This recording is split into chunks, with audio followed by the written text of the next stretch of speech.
Assalamualaikum warahmatullahi wabarakatuh. Baik, saya akan menambahkan beberapa hal terkait dengan tes transaksi dan kertas kerja pemeriksaan. Sebelumnya kita mulai merefresh dari bukti audit terlebih dahulu, karena tes transaksi ini terkait dengan bukti audit ya.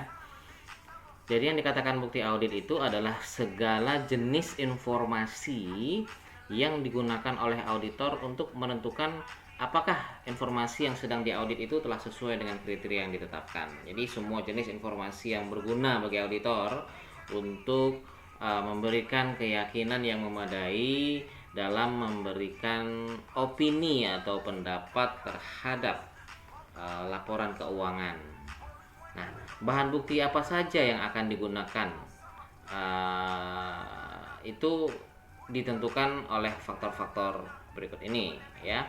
Jadi bahan bukti yang akan digunakan oleh auditor itu tergantung kepada prosedur audit yang akan digunakan.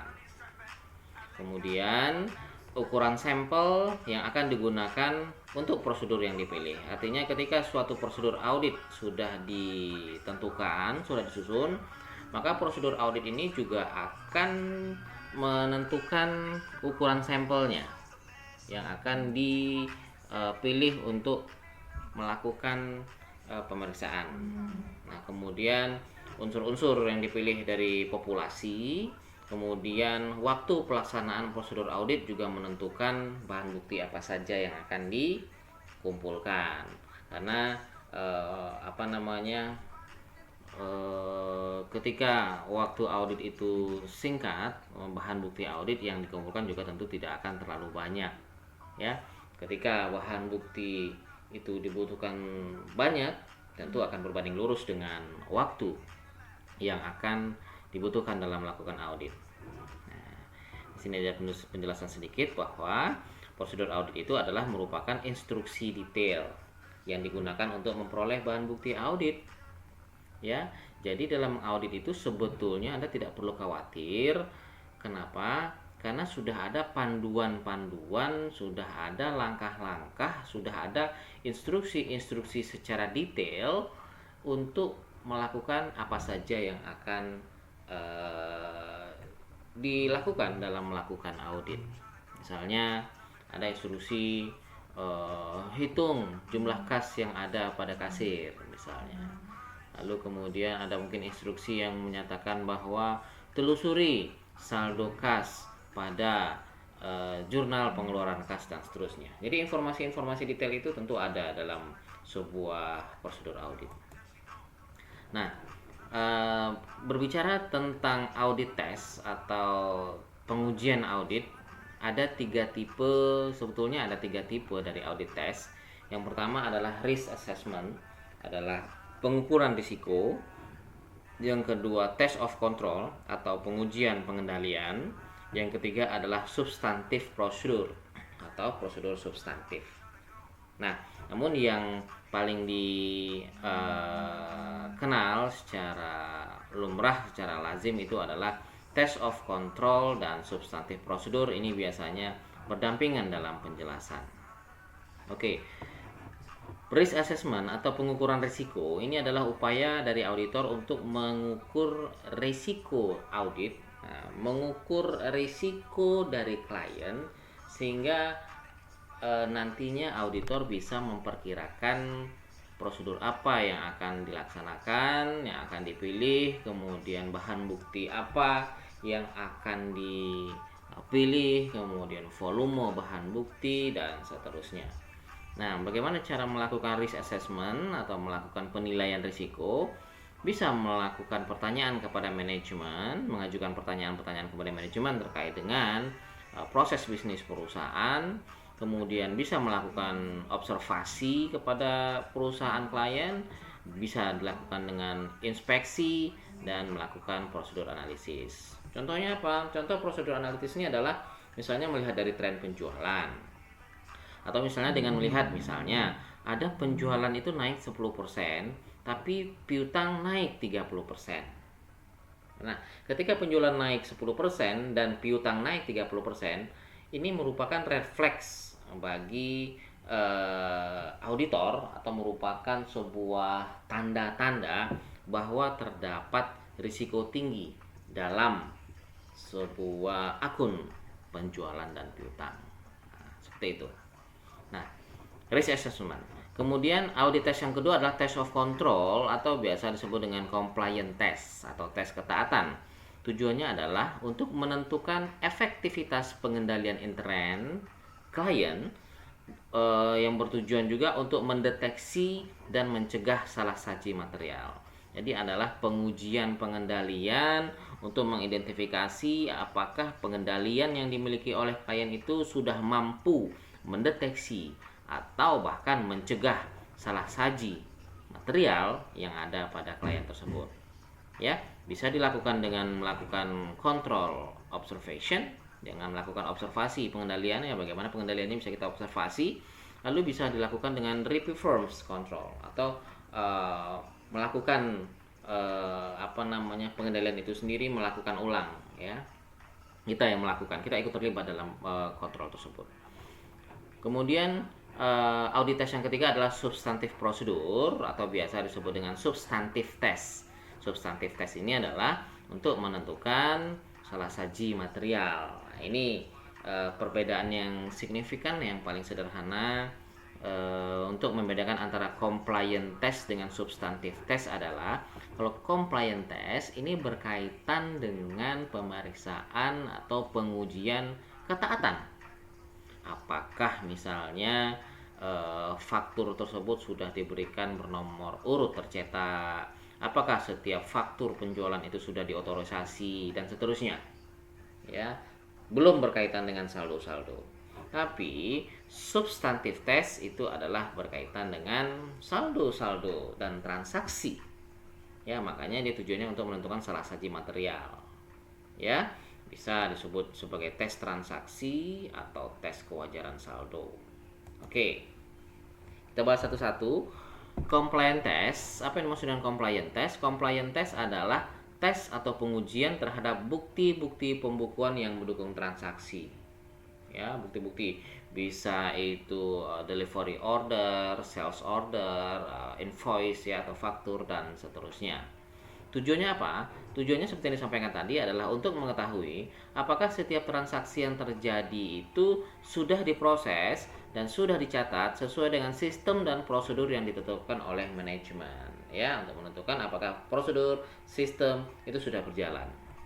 Kemudian, jika terjadi penyimpangan dalam pemrosesan dan pencatatan transaksi, meskipun jumlah rupiahnya itu tidak material, auditor tetap harus memperhitungkan bagaimana pengaruh dari penyimpangan tersebut terhadap efektivitas pengendalian internal. Jadi dia istilahnya tidak, dalam tanda kutip, tidak peduli apakah secara nominal, secara rupiah itu material apa tidak. Intinya adalah apakah penyimpangan pelaksanaan pengendalian internal itu akan mempengaruhi proses-proses bisnis selanjutnya. Apa saja biasanya yang diuji dalam compliance test? Nah, ini jenis transaksi yang biasanya diuji ini adalah misalnya penjualan. Nah, kalau penjualan itu biasanya jenis pengujiannya adalah yang diuji adalah penjualannya, tes sales test. Kemudian apa saja sampel atau dokumen yang diperiksa, itu faktur penjualan, ya. Kemudian yang kedua adalah transaksi penerimaan kas. Transaksi penerimaan kas, jenis compliance testnya adalah cash receipt test. Kemudian yang diperiksa adalah kwitansi. Jadi diperiksa apakah kwitansi itu sudah ada otorisasi, apakah kwitansi itu bernomor urut tercetak, apakah sudah dituliskan tujuan tujuan peruntukan kwitansi tersebut dan seterusnya. Lalu kalau jenis transaksi pengeluaran kas itu atau cash disbursement test itu misalnya yang diperiksa adalah apakah nomor cek atau nomor gironya sudah tercatat dalam pembukuan dan seterusnya. Kemudian pembelian, pembayaran gaji dan upah, dan jurnal koreksi atau penyesuaian. Ya, ini adalah sampel-sampel yang digunakan. Ya, misalnya kalau pembayaran gaji dan upah ini, sampel yang digunakan itu adalah daftar gaji. dilihat daftar gaji tersebut, apakah daftar gajinya itu dalam daftar gaji tersebut sudah ada otorisasi lah, ada otorisasinya, kemudian sudah disajikan secara memadai ya, apakah sudah ada di situ tertulis misalnya jumlah hari, atau misalnya sudah tersaji jumlah gaji pokok, bonus dan seterusnya. Oke. Jadi apa saja hal yang harus diperhatikan auditor dalam compliance test, melakukan compliance test atau tes ketaatan? Yang pertama adalah kelengkapan bukti pendukung, ya, supporting dokumennya. Kemudian seperti disampaikan tadi berulang-ulang, apakah dalam melakukan compliance test harus dilihat apakah ada otorisasi dalam dokumen tersebut, ya. Kemudian apakah nomor urutnya juga sudah benar? Nah, lebih baik lagi ketika best practice-nya nomor urutnya adalah nomor urut yang tercetak. Lalu dilihat juga apakah kebenaran posting ke buku besar dan subbuku besarnya sudah bisa dijamin. Untuk apa? Untuk lebih mudahnya auditor dalam melakukan penelusuran nantinya dalam melakukan substantif test. Ya. Sementara substantif test itu adalah pengujian terhadap kewajaran saldo perkiraan laporan keuangan. Ini terkait dengan saldo ya, atau tes kewajaran saldo bisa disebut, atau tes transaksi, kewajaran transaksi. Tujuannya adalah untuk menentukan apakah salah saji dalam bentuk nominal atau dalam bentuk rupiah kalau di kita itu telah terjadi, ya. Apakah salah sajinya itu memang benar-benar ada sejumlah sekian, itu ya. Nah, prosedur pemeriksaan substantif test itu gimana caranya? Ada beberapa prosedur pemeriksaan yang dapat dilakukan dalam melakukan substantif test, yaitu dengan melakukan inventarisasi aset tetap ya, di data aset tetapnya, minta daftar aset tetapnya, kita periksa tanggal perolehannya, harga perolehannya, kemudian penyusutan, akumulasi penyusutan dan seterusnya. Kita uji apakah benar-benar nilai aset tetapnya sesuai dengan yang dicatat oleh klien. Lalu caranya berikutnya adalah atau prosedur pemeriksaan substantif test dengan melakukan observasi atas stock of name. Ini pemeriksaan fisik. Jadi auditor itu memeriksa berapa jumlah fisik yang ada di gudang perusahaan dan kemudian dibandingkan dengan jumlah fisik dengan jumlah yang ada di dalam catatan. Contoh misalnya kalau dalam perusahaan elektronik, di sana tertulis misalnya persediaan kulkas tipe A itu ada 10 unit. Maka prosedur yang harus dilakukan oleh auditor untuk membuktikan apakah kulkas itu benar-benar ada sesuai dengan catatan adalah lakukan pemeriksaan fisik. Kemudian berikutnya prosedurnya adalah konfirmasi piutang, konfirmasi utang dan konfirmasi bank. Artinya apa? Hutang dan piutang yang dimiliki oleh klien, yang dicatat oleh klien, itu harus dipastikan apakah piutang itu benar-benar ada, apakah piutang itu sudah tercatat seluruhnya, apakah piutang itu memang betul-betul merupakan hak dari si klien. Nah, ini bisa dilakukan dengan melalui konfirmasi piutang. Kita tanya piutangnya ke konsumen, ya. Kemudian subsequent collection dan subsequent payment. Subsequent collection ini adalah merupakan penagihan setelah tanggal neraca, di mana tanggal neraca per 31 Desember tahun 2020 lah misalnya, atau 2000X, maka auditor harus memeriksa apakah ada penerimaan setelah periode pelaporan keuangan tersebut, ya. Itu merupakan salah satu indikasi bahwa piutang itu bukanlah piutang fiktif atau piutang itu benar-benar terjadi ketika si konsumen itu membayar tagihannya kepada si klien. Cash of name juga merupakan salah satu prosedur substantif test, yaitu menghitung jumlah fisik uang yang ada, kemudian pemeriksaan rekonsiliasi bank juga dan lain-lainnya. Oke. Nah, sekarang kita masuk ke sampling audit. Nah, jadi audit itu basisnya adalah sampling ya, atau uji petik. Jadi dari sekian banyak bukti atau dokumen yang dimiliki oleh klien itu tidak diperiksa seluruhnya. Karena apa? Karena waktu pemeriksaan itu relatif sangat terbatas. Kalau diperiksa seluruhnya, maka waktu tidak akan cukup untuk mengambil kesimpulan. sehingga auditor menerapkan sampling audit atau menerapkan uji petik dalam mengumpulkan bukti audit. Namun masalahnya adalah dalam melakukan uji petik itu bukti apa saja yang dikumpulkan atau bagaimana cara melakukan uji petik, bagaimana cara mengambil sampling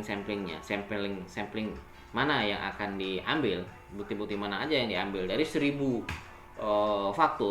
faktur mana aja yang akan diambil menjadi sampling. Karena apa? Karena ada risiko di mana risiko itu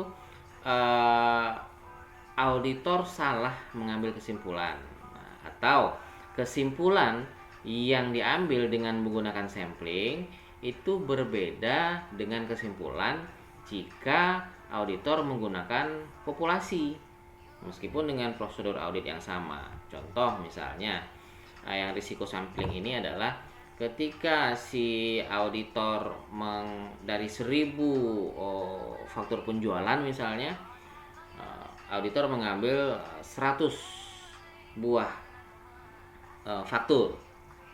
Nah, yang dimaksud dengan risiko sampling adalah kesimpulan auditor terhadap 100 faktur ini itu berbeda dengan kesimpulan yang diambil jika auditor memeriksa 1000 faktur.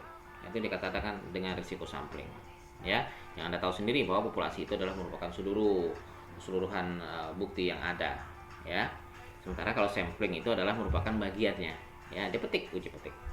Nah, sementara risiko non sampling adalah risiko salah mengambil kesimpulan yang penyebabnya tidak ada kaitannya dengan pengambilan sampling. Maksudnya adalah perbedaan kesimpulan yang diambil oleh auditor itu yang penyebabnya bukanlah dari apakah bukti itu diambil secara sampling atau bukti itu diambil semuanya atau diambil berdasarkan populasi, ya. Nah, risiko non sampling ini misalnya terjadi karena adanya pemilihan prosedur audit yang tidak tepat atau adanya interpretasi bukti audit yang tidak tepat.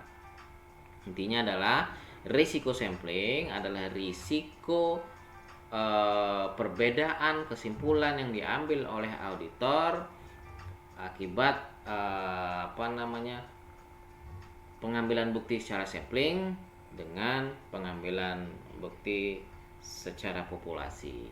Sementara risiko non sampling adalah perbedaan kesimpulan yang diambil oleh auditor yang penyebabnya bukan karena masalah pengambilan sampling. Oke, untuk tahap pertama itu saja. Nanti kita lanjutkan di video yang kedua.